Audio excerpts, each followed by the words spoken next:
I really appreciate جو آپ کے خیالات ہیں، جذبات ہیں، بٹ جذبات زیادہ ہیں۔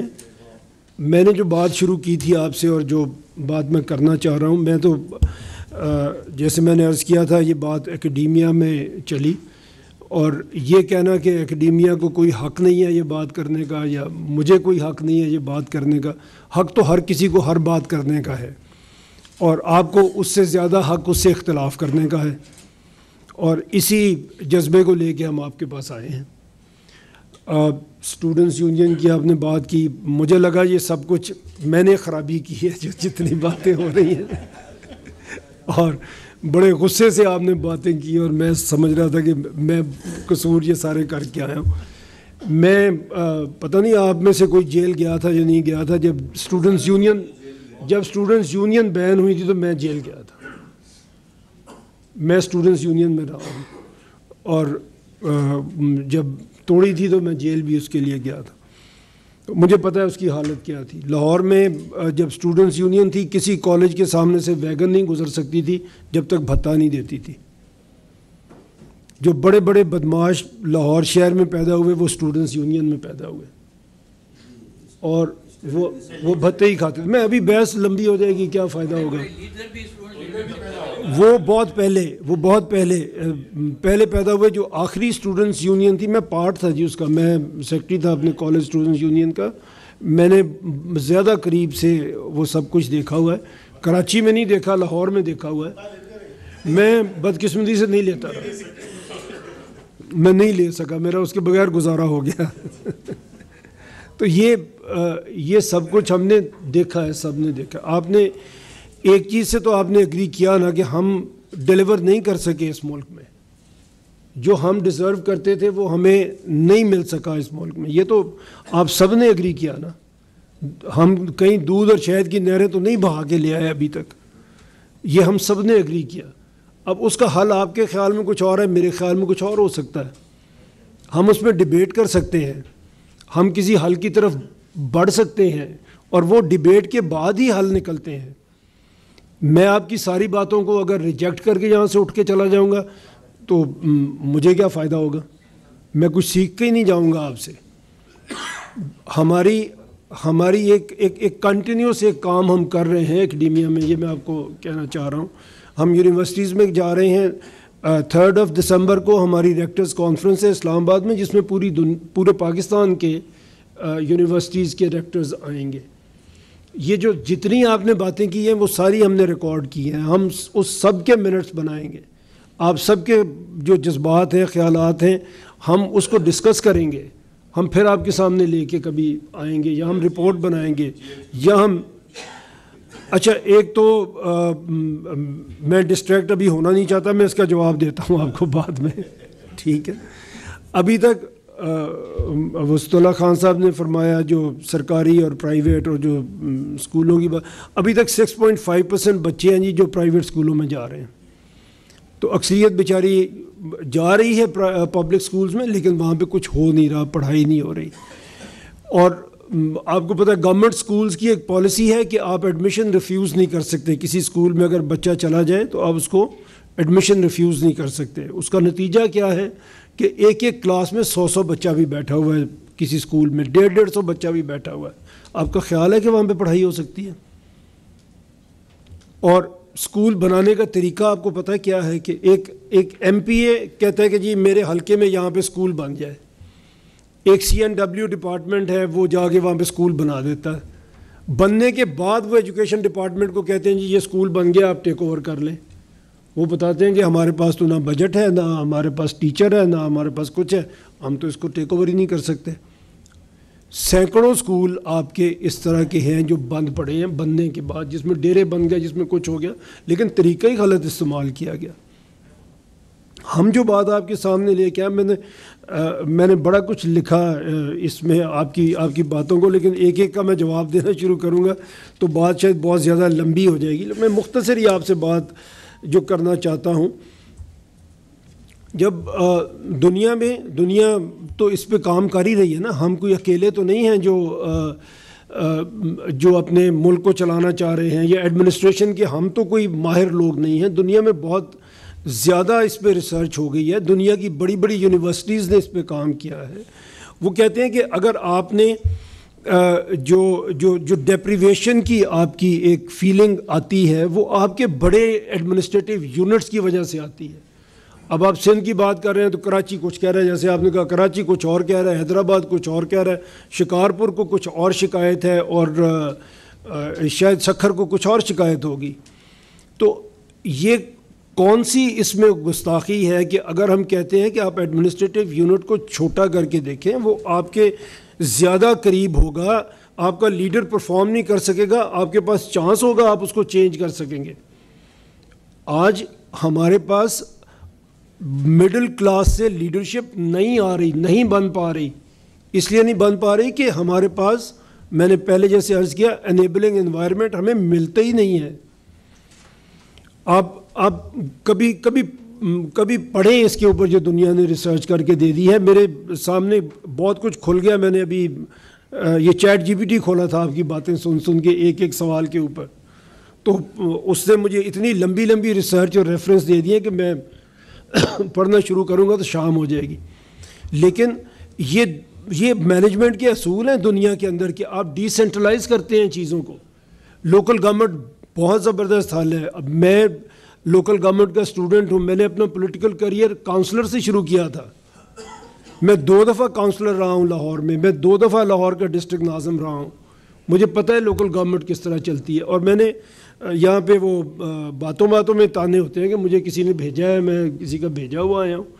میں نے پہلی کتاب لکھی تھی یہ نئے صوبوں کے اوپر 2008 میں، جب لوکل گورنمنٹ سسٹم ختم کر دیا گیا تھا. اور ہم تو بات کرتے ہیں کہ 2008 تک وہ چلا تھا، وہ 2008 تک نہیں چلا تھا. ایکچولی جب پہلا الیکشن ہوا تھا، پولیٹیکل گورنمنٹ آ گئی تھی، تو سب سے پہلے سارے صوبوں کی پولیٹیکل گورنمنٹس نے سب سے پہلے لوکل گورنمنٹ آرڈیننس میں امینڈمنٹس کی تھی. اور پنجاب کے اندر 99 امینڈمنٹس ہوئی تھی، اور ناظم کو بالکل فارغ کر کے ایک طرف بٹھا دیا تھا. تو کتنا چلا تھا وہ سسٹم؟ 1.5 سے 2 سال تک چلا تھا، 8 سال نہیں چلا تھا. اور ہم نے کبھی چلنے نہیں دیا لوکل گورنمنٹ سسٹم کو. آپ کی پولیٹیکل ایلیٹ کبھی چلنے نہیں دے گی اس کو. 80 سال نہیں چلنے دیا، یہ 180 سال بھی نہیں چلنے دیں گے. اس کا حل آپ کے پاس یہی نکلتا ہے کہ آپ صوبے بنائیں اپنے مطابق، اپنے کلچر کے مطابق، اپنی سہولت کے مطابق. آج تک ہم آگے نہیں بڑھے، ہمارے بچے بھی آگے نہیں بڑھیں گے. آپ اس میں، آپ سارے پڑھے لکھے لوگ ہیں. میں بچوں میں جاتا ہوں، اسٹوڈنٹ سے بات کرتا ہوں، وہ اور طرح کی بات ہوتی ہے. آپ میرے سے زیادہ پڑھے لکھے ہیں، آپ میرے سے زیادہ سمجھدار ہیں، آپ میرے سے زیادہ میڈیا کو اور نیوز کو سمجھتے ہیں. کبھی دیکھیں کہ ڈی سینٹرلائزیشن میں فائدہ ہوتا ہے کہ سینٹرلائزیشن میں فائدہ ہوتا ہے. دنیا کی کون سی تھیوری میں ڈھونڈ رہا ہوں کہ جو کہے کہ سب کو اکٹھا کر کے ایک بہت بڑا بنا دو تو بہت فائدہ ہوتا ہے. انڈیا، ہم کہتے ہیں کہ وہاں پہ جمہوریت ہے، بالکل ٹھیک ہے. ہماری جمہوریت خراب ہے، بالکل ٹھیک ہے. اس کو کیسے ٹھیک کریں؟ آپ کی پولیٹیکل لیڈرشپ، ہماری پولیٹیکل لیڈرشپ، میں کسی کو برا نہیں کہتا ہوں. آپ نے کہا ججز کو میں کیوں نہیں کہتا، آپ ان کو ورکنگ انوائرمنٹ تو دیں، اس کے بعد کوئی کام نہ کرے تو اس کو گولی مار دیں. لیکن ورکنگ انوائرمنٹ ہی آپ نہیں دے رہے. جس کے سامنے 3000 پینڈنگ کیس پڑے ہیں، آپ مجھے کر کے دکھا دیں، کوئی کر کے دکھا دے. میں چیلنج کرتا ہوں، آپ دنیا کا کوئی بہت بڑا جج لائن نہیں کر سکے گا. آپ ہماری جو پولیٹیکل لیڈرشپ ہے، میں کہتا ہوں وہ بھی ایک طرح سے بیچارے کیا ہیں، مظلوم ہیں. وہ بھی ایک طرح سے وہ اکیلے اوپر بیٹھے ہوتے ہیں، پوری پاور کو کیپچر کر کے اکیلے ہی مر جاتے ہیں، اور ان کے پیچھے آپ لوگ نکلتے بھی نہیں ہیں. بھٹو صاحب کو پھانسی دے دی، کتنا اس ملک نے ان کا سوگ منا لیا. نواز شریف کو 2/3 میجورٹی کے ساتھ نکال دیا. اتنے ووٹ کبھی ہسٹری میں کسی کو نہیں پڑے. جیسے بھی پڑے تھے، چاروں صوبوں میں کبھی ایک پارٹی کی گورنمنٹ نہیں بنی، اس کی بنی، اس کو نکال دیا. کتنے لوگ اس کے پیچھے نکلے تھے. عمران خان کہتے ہیں سب سے زیادہ پاپولر ہے. اگر 1 لاکھ بندہ سپریم کورٹ کے باہر چلا جائے گا، آپ کے خیال میں اس کو فیصلہ نہیں ملے گا؟ کیوں نہیں چلے جاتے؟ کیونکہ ہماری لیڈرشپ سب سے بڑی اگر تنہائی کا شکار ہے تو وہ آپ کی مین لیڈرشپ ہے، مین پولیٹیکل لیڈرشپ ہے، کیونکہ اس کے نیچے پولیٹیکل انفراسٹرکچر ہے ہی نہیں. وہ جس طرح سے بنتے ہیں، جن راستوں سے بنتے ہیں ویسے ہی چلے جاتے ہیں، کوئی ان کے پیچھے نہیں جاتا، کوئی ان کے پیچھے نہیں نکلتا. جذباتی باتیں ہم کمرے میں بیٹھ کے کرتے ہیں. اگر آپ پولیٹیکل سٹیک ہولڈرز کو بڑھا دیں گے، اگر آپ کے پاس 33 چیف منسٹر ہوں گے، کسی کے 33 بیٹے نہیں ہیں، کسی کے 33 بھائی نہیں ہیں، یہ آپ لوگوں میں لیڈرشپ آئے گی، مڈل کلاس کے اندر آئے گی، آنی پڑے گی. اسی طرح ہوا ہے دنیا میں. بھارت کی نہیں میں مثال دینا چاہتا، مجھے سب سے برا لگتا ہے جب میں ان کی مثال دیتا ہوں، لیکن ایک چائے بیچنے والا اسی لیے بن جاتا ہے کہ انیبلنگ انوائرمنٹ ہوتا ہے. آپ نہرو فیملی نے تو ہندوستان بنایا تھا، وہ تو بہت بڑی فیملی تھی. آپ کو میرے سے زیادہ پڑا ہے، رول گئی ہے ساری فیملی، اور کانگریس کو رول دیا انہوں نے، کیونکہ نئی لیڈرشپ نکل کے آ گئی ہے. تو ہم کیوں ڈیزرو نہیں کرتے ہیں یہاں پہ نئی لیڈرشپ کو؟ اور اگر ہم نے اسی طرح رہنا ہے، اور ہمارے بچوں نے، ہم بھی پرویلیج لوگ ہیں جو یہاں پہ بیٹھے ہوئے ہیں، ہم سب پرویلیج لوگ ہیں جو یہاں پہ بیٹھے ہوئے ہیں. 44% آپ کے بچے ہیں جن کو کھانا نہیں مل رہا، جن کی سٹنٹنگ گروتھ ہو رہی ہے، 44% ہے. آدھے بچے ہیں آپ کے.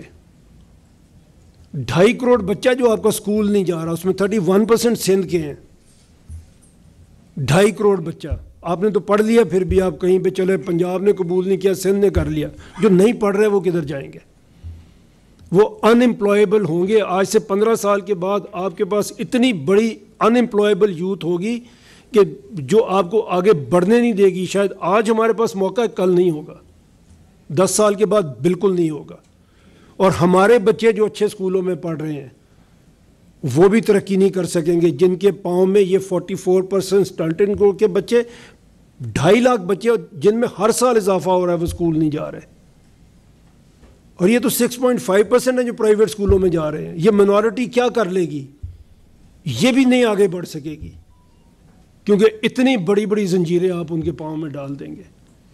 میری ریکویسٹ ہے آپ سے، سندھی بھی مرے گا، پنجابی بھی مرے گا، بلوچ اور پٹھان بھی مرے گا اگر ہم ان جھگڑوں سے نہیں نکلیں گے. اور بلیو می کہ بلوچستان میں بہت زیادہ غربت ہے. آپ نے بالکل گنا دیا سر، بلوچستان کی آبادی 1.5 کروڑ ہے، وہاں بہت غربت ہے. آپ یقین کریں پنجاب میں اس سے 2 گنا لوگ غریب ہیں. اگر 47% آپ کے بلو پاورٹی رہ رہے ہیں سر، تو آپ 13 کروڑ کا 47% نکال دیں. ان کی زندگی کہاں سے سکون میں ہے؟ سندھ کا غریب کون سے سکون میں ہے؟ تو یہ ہر جگہ پہ ہے. کیوں ہے یہ؟ آپ لوگ خود سوچ سکتے ہیں. مجھے یہ ڈیٹا، یہ چیزیں آپ کے سامنے پڑھنے کی ضرورت نہیں ہے. یہ 2 گھنٹے میں ابھی یونیورسٹی میں بچوں کو پڑھا کے آیا ہوں. آپ کو مجھے یہ بتانے کی ضرورت نہیں ہے، اس لیے کہ آپ خود ریسرچ کر سکتے ہیں. خدا کے لیے کریں اور اپنی آنکھوں سے یہ عصبیت اتار دیں. کوئی بھی لیڈر اس وقت آپ کو عصبیت کی تعلیم دیتا ہے جب وہ فیل ہو جاتا ہے ٹو ڈیلیور. اگر وہ آپ کو ڈیلیور کر رہا ہوتا ہے تو وہ کبھی نہیں آپ کو کہتا کہ پنجابی کی پگ کو داغ لگ گیا ہے، نہ وہ یہ کہتا ہے کہ سندھ مر جائے گا، نہ وہ یہ کہتا ہے کہ پختونخوا کی بےزتی ہوگی ہے. کبھی نہیں کہتا. جب وہ ڈیلیور کر لیتا ہے، جب وہ فیل ہو جاتا ہے ڈیلیور کرنے میں، تو آپ کی عصبیت پہ ووٹ لیتا ہے. وہ آپ کے جذبات کو ابھار کے آپ سے ووٹ لیتا ہے. اس کام سے آپ نکل آئیں اپنے لیے، اپنے بچوں کے لیے، اپنی آنے والی نسلوں کے لیے. اس سے نکلیں، ان عصبیتوں سے نکلیں. کچھ تو حل تلاش کریں. ہو سکتا ہے میرا حل بالکل غلط ہو، میں آپ سے آج کچھ نئی بات سیکھ کے چلا جاؤں، ہو سکتا ہے یہ. لیکن یہ نہ کہیں کہ پورے پاکستان کے اکیڈیمیا کے لوگ بیٹھ گئے ہیں، یونیورسٹیز کے ہیڈ بیٹھ گئے، ان کا کوئی اختیار نہیں ہے یہ بات کرنا سیاستدان کا حق ہے. یہ کہاں پہ لکھا ہوا ہے؟ یو کے میں آپ 100 لوگ اگر ایک پٹیشن کو سائن کر دیں، وہ لازماً پارلیمنٹ میں ڈسکس ہوتا ہے. ایسے ہی ہے جی وسعت خان صاحب، 5 کروڑ کی ان کی آبادی ہے، 100 بندہ سائن کر کے بھیج دے، پارلیمنٹ کو ڈسکس کرنا پڑتا ہے. ہماری بات کیوں ڈسکس نہیں ہو سکتی؟ ہم کیوں اپنا اوپینین فارم نہیں کر سکتے؟ ہم کیوں ان عصبیتوں سے باہر نہیں نکل سکتے؟ میں اتنا ہی کہنا چاہ رہا ہوں.